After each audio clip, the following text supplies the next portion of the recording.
Tidak tanggung-tanggung, ternyata gol yang dilesatkan menjebol gawang teman sendiri, sehingga mereka berdua bergabung ke dalam klub Ngising Lancar. Tur kowe lho mas, wis dinai donat enak-enak malah milih sale pisang iki to iki.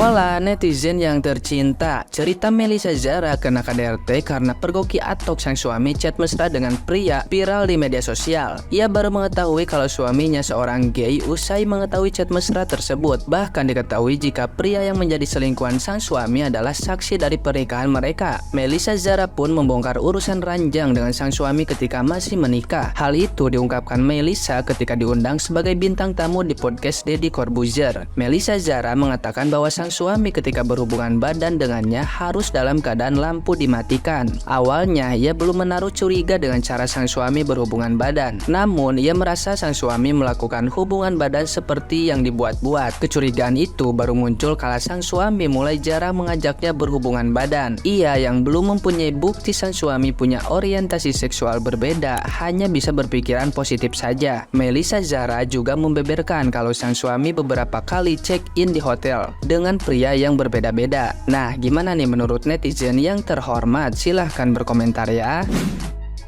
Ini lagi viral-viralnya guys ya, lagi rame-ramenya diperbincangkan di sosmed ya kan. Seorang suami selingkuh sama pria lain, ketahuan sama istrinya.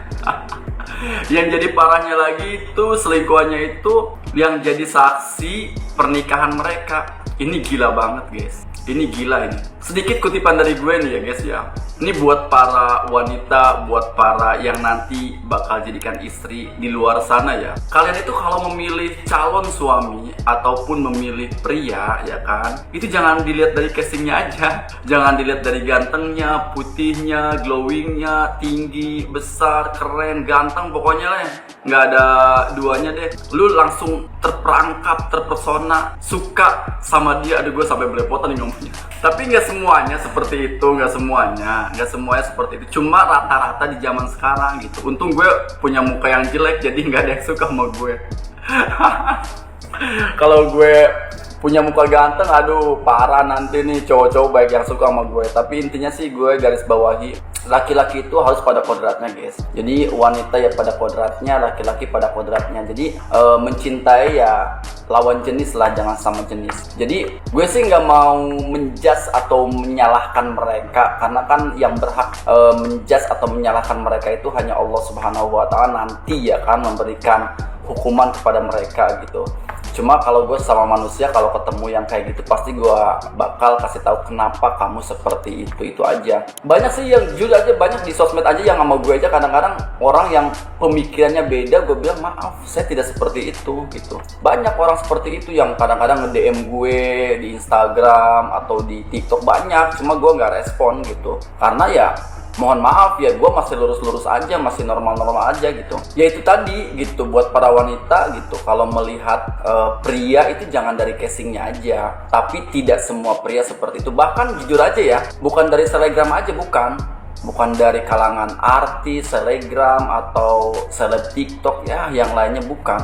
Bahkan ada di sekeliling kita juga seperti itu, cuma tidak menampakkan aja gitu. Cuma tidak menampakkan karena mungkin dia kan gengsi, menjaga keluarganya. Bahkan sekarang itu yang gue lihat ya di Jakarta itu kebanyakannya justru anak-anak ABG yang seperti itu, yang umuran 15, 16, 17 udah jadi seperti itu gitu. Makanya kalau gue ketemu sama orang-orang seperti itu pasti gue lurusin, kenapa gitu, ada apa dengan kamu, apakah kamu ada problem dengan keluarga atau ada masalah dengan yang lain, pasti gue gituin. Makanya kadang gue tuh banyak teman-teman yang di bawah usia dari gue itu kadang kalau curhat sama gue ya gue lurusin, udah kamu mendingan mendekatkan diri sama yang maha kuasa gitu. Itu aja sih menurut gue. Jadi ya udah nggak aneh lagi zaman sekarang. Makanya kalau memilih suami itu ya jangan dilihat dari luarnya aja, dari casingnya jangan gitu. Itu intinya dari gue aja sih, sebagai motivasi aja supaya kalian itu tidak terjebak dalam kegantengan mereka. Tapi gue garis bawahi ya, tidak semuanya orang seperti itu yang ganteng, tidak. Cuma untuk zaman sekarang rata-rata garis bawahi gitu. Sekarang kan konsepnya itu si ganteng milik si ganteng lagi, si tampan milik si tampan lagi. Jadi hati-hati ya, jangan keliru. Bahkan sekarang itu banyak sekali orang yang seperti itu. Mohon maaf ya, kalau dulu kan identiknya yang kayak bencong atau banci yang seperti itu. Kalau sekarang itu enggak. Cowok-cowok manly aja kayak gitu sekarang. Cowok yang kelihatan keker, yang enggak kelihatan sama sekali kayak cewek apa. Justru mereka lebih parah daripada yang kerja di salon seperti itu gitu. Jadi intinya sih gue tidak mau memaksakan untuk menghujat mereka, nggak mau, karena kan khawatir gitu kan, mereka juga kan seperti itu, nggak ada yang mau gitu. Nanti hanya Allah Subhanahu Wa Taala nanti yang memberikan hukuman aja, itu aja guys dari gue. Pokoknya kita manusia itu cuma bisa ngasih nasihat yang baik, meluruskan aja kalau ketemu sama orang yang kayak gituan. Jangan sampai menghujat abis-abisan gini, jangan. Layaknya memanusiakan manusia lah ibaratnya. Itu aja sih dari gue. Thank you semuanya. Lebih parah deh ya, salaki selingkuh jeung lalaki. Masya Allah. Aduh, tragis amat ya manusia. Kadang sampai bingung aing ngomong lagi. Istri marah-marah mun lalaki atau suamina chat mesra jeung cewek, kadang gugat cerai namun salakina selingkuh jeung perempuan. Nah ieu kumaha ieu selingkuhna jeung lalaki ya. liur. Oh my god, makin sini berita YFYP gue makin menjadi ya. Emang zaman sekarang tuh kita susah banget cari laki-laki yang bener. Karena kalau misalnya nggak playboy, banyak ceweknya, ya hombreng gitu. Tapi masih ada kok say yang setia. Bismillah aja. Lagi kenapa sih di Indonesia itu apa-apa harus nikah gitu? Ujung-ujungnya apa? Bikin sakit hati anak orang kan? Seakan-akan tuh kalau kagak nikah tuh kagak normal gitu. Karena pola pikir kita tuh beda-beda. Orang Jepang, orang Cina, anaknya disuruh nikah karena mertuanya minta cucu gemuk. Di Indonesia disuruh nikah karena takut dikatain nggak normal, dikatain LGBT. Gua sendiri tuh nggak bakal nikah juga karena pola pikir gua beda sama manusia-manusia kolot gitu. Emang lu pikir nikah enak? Kalau ada yang bilang iya nikah tuh enak, maka ada yang nyiapin ini ada yang itu. Kenapa lu lumpuh lu? Lu tujuan nikah cuma mau nyuruh anak orang. Lagi single lu mandiri, udah nikah lu jadi lumpuh mendadak.